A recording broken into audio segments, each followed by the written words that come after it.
합니다. 실내에서 가장 중요한 것이 저는 물 관리라고 이야기를 합니다.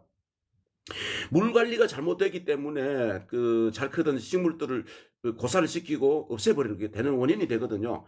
그러면 물 관리가 우리가 대부분 다 사람들이 위에 마르는 흙의 형태 마르는 것만 보고 아 말랐구나 하고 물을 그냥 줘요. 주든지 아니면 여기다 물을 부어줍니다. 여기다가 물을 부어주면은 식물은 밑에 이 중간에 이 위에보다 이 밑으로 내려오면서 여기는 그 흙이 안 말라 있는데 안 말라 있고 그 수분이 있는데 그냥 위에만 마르다가 계속 물을 주면은 여기는 계속 물이 쌓입니다. 물이 물 저기 뭐야 그 수분이 그럼 수분이 쌓이면은 어떻게 되겠어요? 뿌리는 자꾸 점점 녹아가 없어지는 거죠.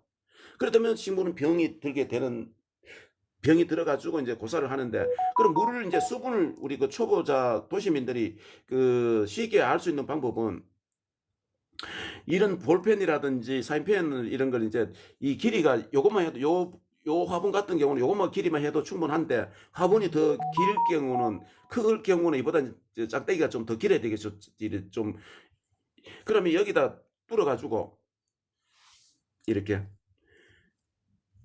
뚫어 가지고 어 이렇게 옆으로 약간 이렇게 이제 제시면은 이 뿌리하고 조금 멀리 떨어져가 뿌리가 약간 다쳐도 뭐 이놈들이 그렇게 손상이 갈 정도가 아니거든요. 그럼 이 뚫은 자리에 이렇게 속에 안에 들여다보는 거예요.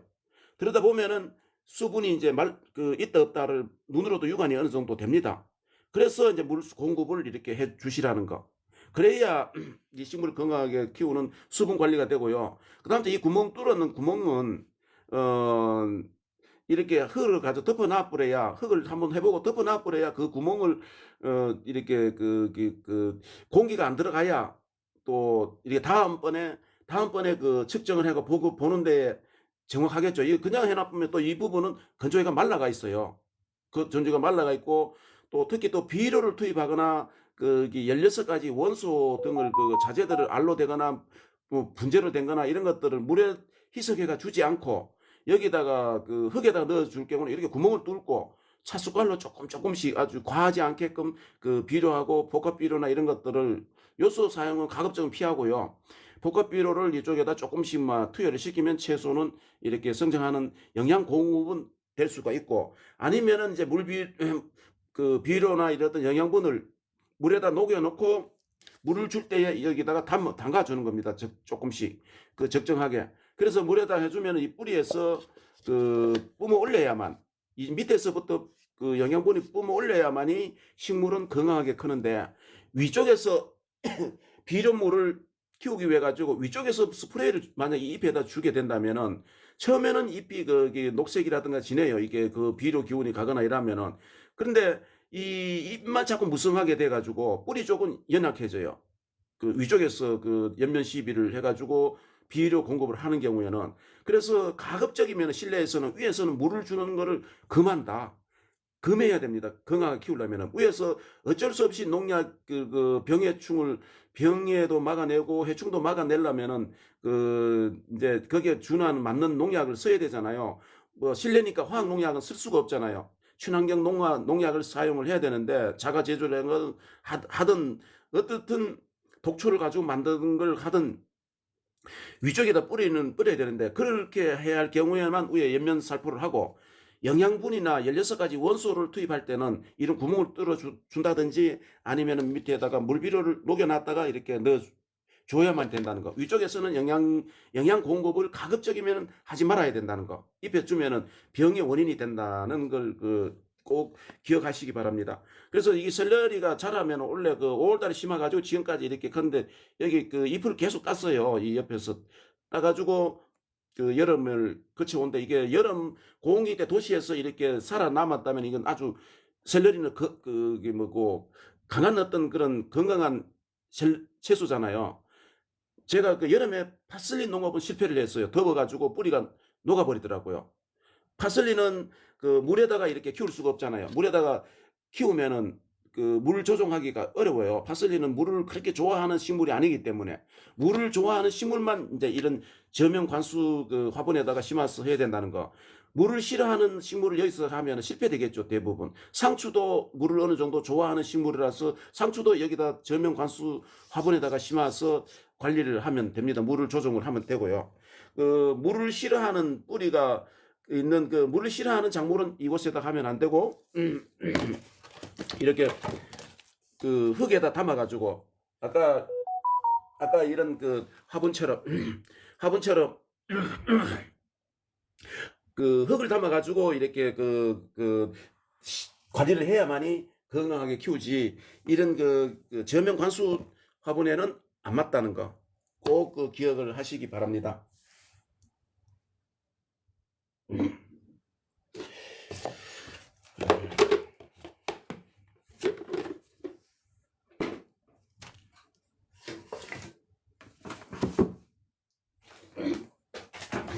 그 다음 째 우리가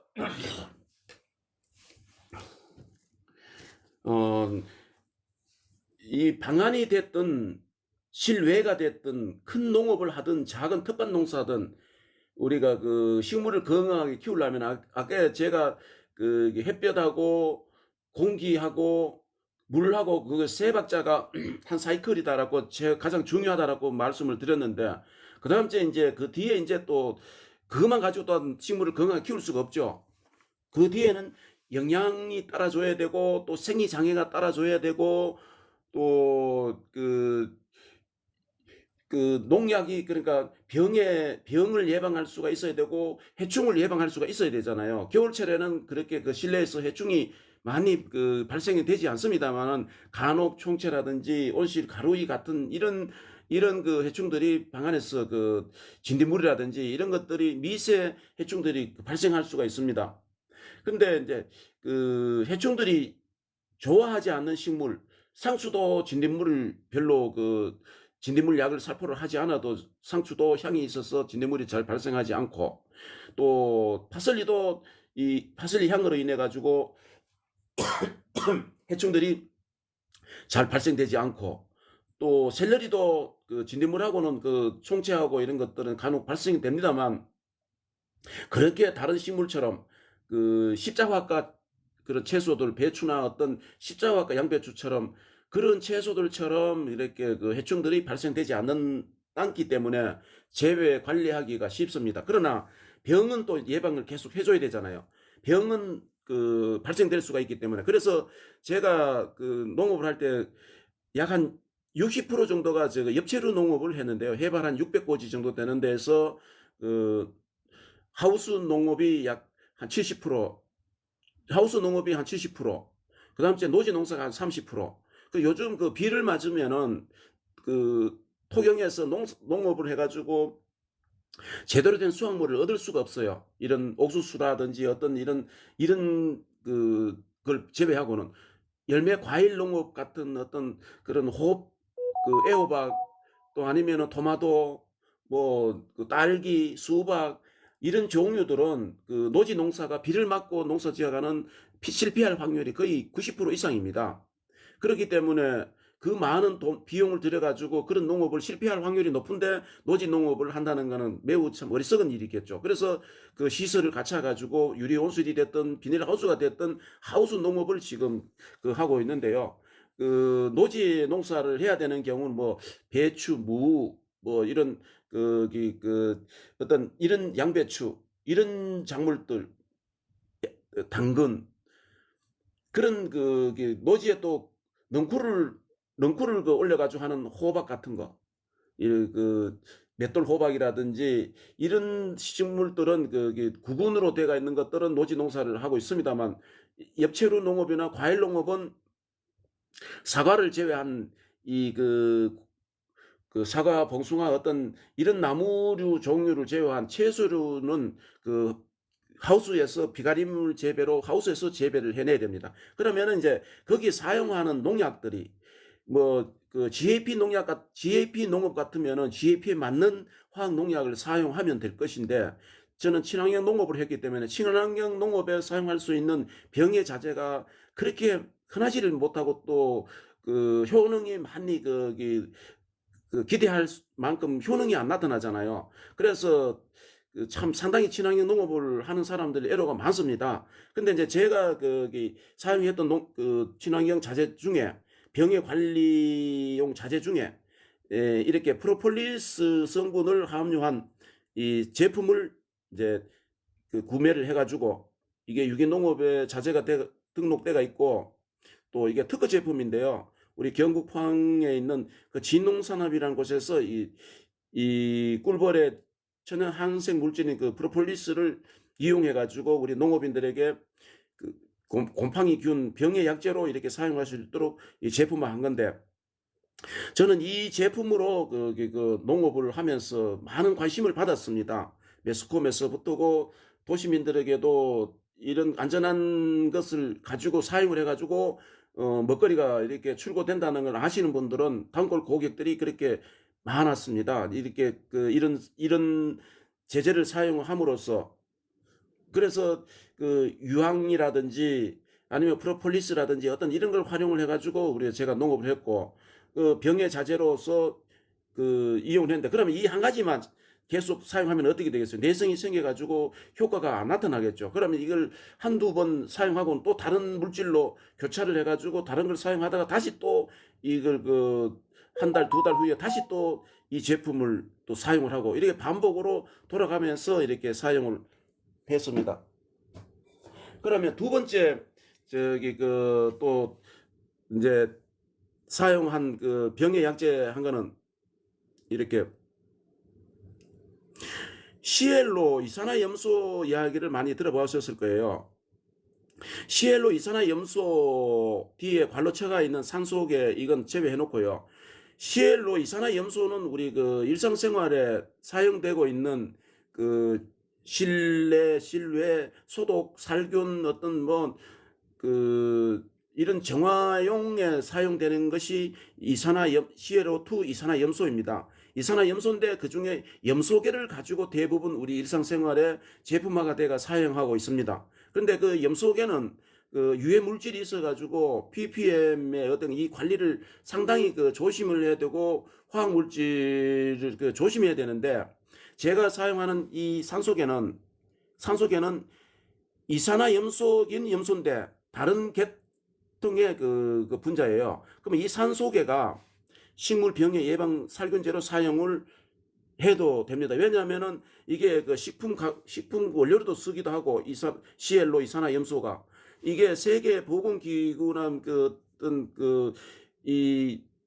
이런 기구에서 안전하게 사용해가지고 승인이 다가 나가 있고, 우리나라 또 이 산소계가 이렇게 안전하게 사용될 수 있는 여러 군데나 병원이고 식수 소독제나 이렇게 식품 첨가제로도 사용할 수가 있도록 이렇게 승인이 나 있는 제품인데, 이걸 우리 일상 농업을 하시는 분들도 일상생활 공간에 가축이라든지 그런데 냄새 나고 소독이고 이런 데만 사용되는 것이 아니고, 농업용 이쪽에다가 제가 포인트로 맞춰가지고 이제 설명을 드리는데요. 농업용 시설 하려면은 물 라인을 다들 통하셔야 되나, 물탱크에 물을 저장을 해야 되고, 그쪽에다가 이 제품을 넣어가지고 소독을 시켜서 작물에다가 밀어 넣으면은요, 많은 병균을 예방이 되고 잔재대가 있던 병균을 사멸시킬 수가 있습니다. 염소계는 절대 안 됩니다. 이산화염소인데 염소계를 이곳에 사용해서는 절대 안 됩니다. 그대로 어떤 큰일 납니다. 그래서 염소계인지 산소계인지 꼭 이걸 우리가 확인을 하셔야 됩니다. 일상생활에 우리 쉽게 구할 수 있는 것들이 대부분 다 염소계입니다. 염소계이기 때문에 산소계가 있나 아니냐 이걸 꼭 아셔야 됩니다.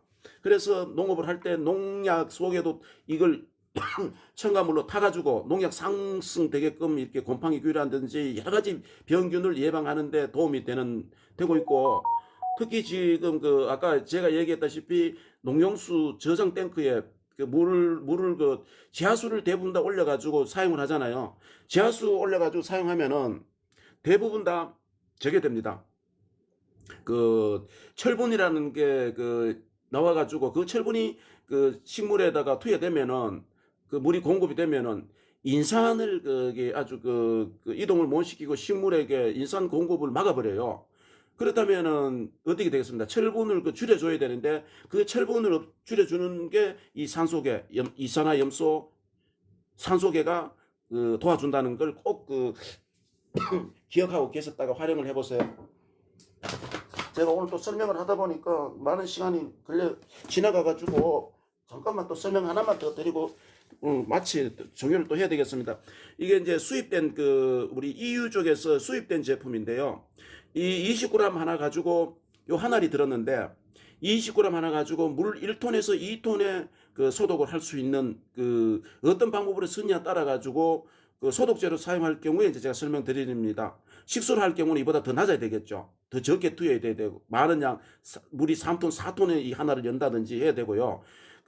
제가 지금 농용수에 소독을 하는데 사용되는 농도를 지금 매기게 됩니다. 이 한정을 20g 한정을 물탱크에다가 1톤에서 2톤 사이에 보통 이 한정을 20g 한 개를 개봉을 시켜 가지고 넣으면은 한 10분 정도만 되면은 빨리 용해가 돼요. 빨리 녹아오면은 그걸 작물에다가 그대로 밀어 넣으면은 물탱크에 또 소독도 되면서 물라인 농수관 아니면은 또 밭에 깔려져 있는 점적 호수 이런데 있던 병균을 한 80% 정도를 이상을 사멸을 시킨답니다.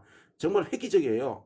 농약만 그쪽에 어떤 신경 쓰지 마시고 이런 쪽을 사용하면은 일단 투자비도 적게 들고 효과는 높이고 안전하고 이 친환경 농업에 사용해서 농약 잔류구에서 안 나와요. 없어요. 이게 농약으로는 등록을 안 돼 있어요. 농약으로는 등록 안 돼 있는데 농약으로 등록 안 돼 있다 하더라도 우리나라에서는 안전한 물질을 친환경 농업에 사용할 때는 많잖아요. 그렇기 때문에 제가 이 친환경 농업을 할 때에 이걸 식수에 소독약으로 사용해 왔기 때문에 안전하게 그렇게 농업용으로 농약에다가 첨가물로도 쓰고 그렇게 사용을 했던 겁니다.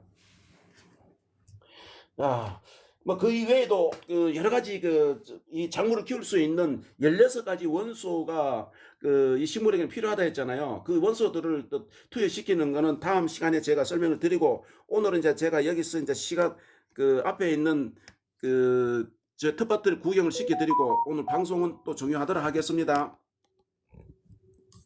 카메라 이제 좀 흔들려도 이해해 주세요.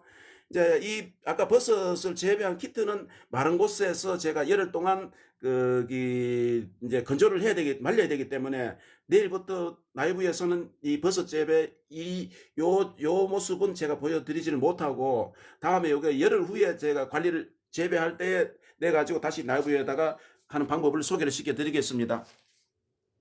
제가 이렇게 파슬리가 이제 이렇게 컸던 것을 파슬리 이제 화분으로 여러분들에게 이제 이렇게 도시민들과 필요하신 분들에게 공급을 이렇게 판매를 하고 있습니다.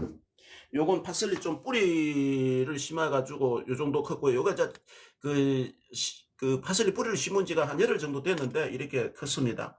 이게 나중에 크면은 소나무 분재처럼 보기 좋아요. 이렇게 이 안에 많이 이렇게 심겨져가 있습니다. 저쪽 방향 군데는 스테비아하고 뭐 오색고추, 옥천행두 이런 것들이 있고요. 이것이 이제 올 봄에 지인 집에서 꽃이 하도 아름다워 가지고 전에 보니까 아름다워 가지고 이제 이 줄기를 2개를 꺾어 와 가지고 이렇게 봄에 이런 방법으로 꺾어지를 했어요. 국화 꺾어지를 했더니 이렇게 6개를 작은 이렇게 여기도 6개가 심겨져가 있는데 6개를 이렇게 꽂아 놨더니 이놈들이 봄에 다 이렇게 뿌리를 내려가지고 국화가 꺾어지 해가지고 이렇게 키워졌는데 이게 올 가을 돌아가지고 계속 꽃을 보여도 이제 꽃이 이제 거의 다 시들해져 가지고 이제 생명이 이제 끝이 납니다. 근데 이게 꼬지를 제가 이걸 다 하려다가 겨울철에 이게 뿌리가 내리는지 안 내리는지도 처음이라 가지고 이렇게 여러분들에게 이렇게 보여드리고 있는데 뿌리가 내리는지는 아직 더 지켜봐야 됩니다.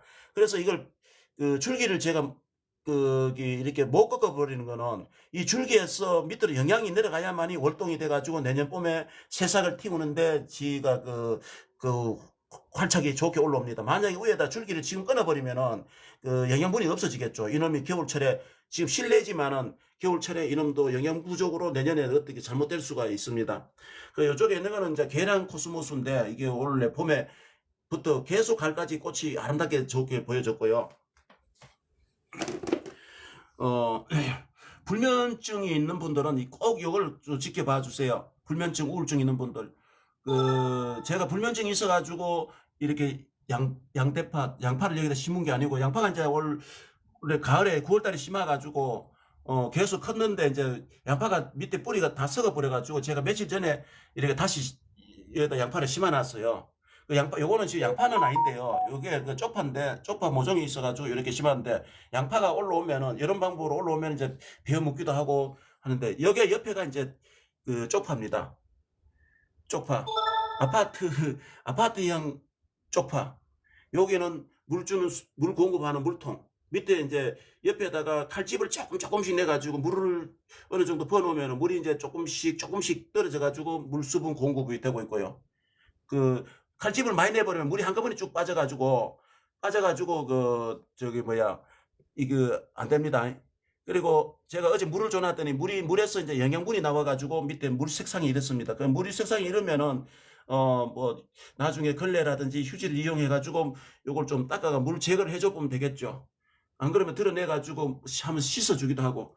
어제 상추 수확을 했는데 요렇게 상추가 이제 연약해가지고 버리려다가 9월달에 심어가지고 몇 번 수확을 하고, 지금 언제 없어질지 몰라도 이렇게 한번 놔둬 봤습니다. 상추가 더 자라면 연약해가지고 이제 햇볕이 부족되니까, 이렇게 연약해요. 이게 식물은 햇볕이 부족되면은 어떻게 될 수가 없습니다. 이제 이건 예루살렘 체리인데요. 옥천행두. 이게 장식용으로 볼거리로 참 좋아요. 행운목도 있고, 공기정화 청페페, 금전수도 있고, 예. 요 필레아 페페, 로메오이데스, 이름이 상당히 깁니다. 이게 동전 닮아가 돈나무라고도 하기도 하고, 이게 옛날에는 인기가 있었습니다. 봄부터 재배한 샐러리, 요건 연화죽, 오색고추는 화초고추라고 하기도 하고 다섯 색상이 있는데 참 예뻐요. 이게 고추 키가 다 큰 거예요. 다 컸는데 이게 이제 이것도 휴면 기간이 있어가지고 이놈들도 이렇게 봄, 여름 계절처럼 그런 싱싱함을 못 보여주고, 여기 고추가 말라가지고 한 개가 이렇게 달려 있습니다. 이렇게 고추가 달려요. 이건 녹보수라는 식물인데 공기정화용으로 참 이게 썩을 정도로 관리하기가 쉬워요. 이런 식물들은. 샐러리. 이런 식물들을 이렇게 이제 키우고 있고, 또 여기 제가 스테비아를 하나를 이제 또 보여드리고 이제 오늘 방송 종료하겠습니다. 스테비아는 제가 이렇게 화분으로 키워가지고 이렇게 판매를 했었는데요. 도시 시민들에게 주문이 되면은 택배를 이렇게 보내드렸는데, 이게 이제 이 정도에서 제가 낫으로 들어오면서 키 큰 걸 베어버렸어요. 베어버렸는데 줄기가 이렇게 말라요. 이제는 마른데 이놈이 이게 겨울에는 이놈들이 말라 죽는가 보다 하고 이제 제가 화분을 털어보니까 줄기는 마르는데 이 속에서 내년에 올라올 새싹이 속에서 쫙 나와 있더라고요. 나와 있는 걸 보고 다시 제가 화분을 몇 개를 틀었다가 다시 꼽아놨어요. 내년 봄에 이걸 이만큼 키우려면은 상당한 시간이 가잖아요. 그러면 내년 봄에는 이게 죽지만 안 하면은 봄에 나가면은 바로 수확물을 얻을 수가 있잖아요. 이걸 자라면은 낫으로 여기는 뭐 가위 같은 거 이런 거 가지고 베어가지고 이걸 말려가지고 설탕 대용으로 해가지고 음식에 요리에 이제 활용을 하기도 하고, 또 커피 탈 때 같이 넣어가지고 이제 걸름망에서 통해가지고 이제 당분만 이제 뽑아내고 이래가지고 커피를 담궈대고 각종 차에다 이용을 해왔습니다. 이 스테비아를 우리 도시 쪽에서는 이게 대량 재배를 하기 힘듭니다만, 우리 농촌 쪽에는 스테비아를 많이 좀 한쪽 면에다 심어가지고 자라면은 그걸 낫으로 베어가지고 액비를 담가요. 액비를 담가 가지고 설탕이나 어떤 이런 걸 넣고 액비를 담고 아니면은 그 주정을 이용해 가지고 추출물을 얻어가 그 추출물을 이제 그 농작물에다가 살포를 하면은 뭐 그 사용한 것에 딸기 같으면 스테비아 딸기, 토마토 같으면 스테비아 토마토 그 당분이 그렇게 됩니다. 그래서 스테비아 농업을 한번 다들 한번 신경 써가지고 해보시고 또 이걸 그 설탕이나 이런데 그 발효 효소를 담가가지고 그 발효 효소제로 설탕 대용을 해가 먹어도 되고요. 그러니까 우리 스테비아 또 쪽으로도 한번 신경들을 많이 써보세요. 제가 오늘 방송은 자 여기서 이제 종료하도록 하겠습니다.